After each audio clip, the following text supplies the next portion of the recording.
The man had just pressed the ring tightly against the inside wall of the spaceship. Suddenly, he heard a strange noise. The man immediately realized something was wrong and quickly informed the spaceship's pilot of his suspicions. But the confident pilot dismissed it. They believed this situation was almost impossible. However, the next second, the spaceship began to shake violently. A large group of meteoroids started to attack them.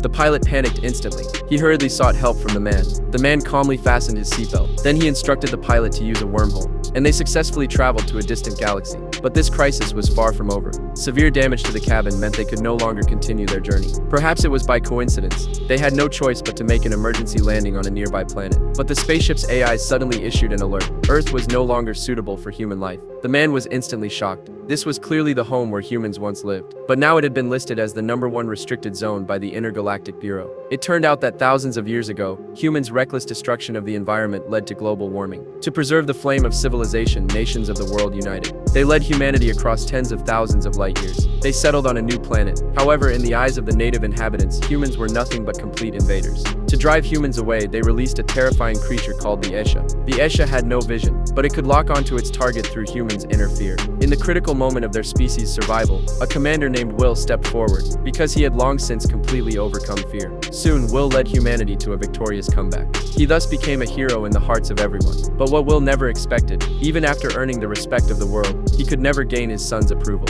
In an effort to ease their relationship, Will decided to personally take his son on a special training mission before retiring. At the same time, he also had to escort a live Esha to another planet. However, as the spaceship just entered space, they encountered a terrifying meteor storm. Although they successfully passed through the wormhole, when the spaceship entered the atmosphere, they encountered strong turbulence. In the end, only Will and his son survived, while all the other soldiers perished. Though the father and son survived by luck, Will's legs were completely paralyzed and unable to move. Now he could only place all his hopes on his son. Will took out the 6 remaining air filters. He sent his son Jaden to travel 100 kilometers away to find the other half of the wrecked ship and retrieve the signal transmitter inside to call for rescue. And the Esha was also being held in the other half of the wreckage. Now Jaden had to embark on this life and death adventure alone. This was not just a mission. It was also the ultimate test of facing his fears.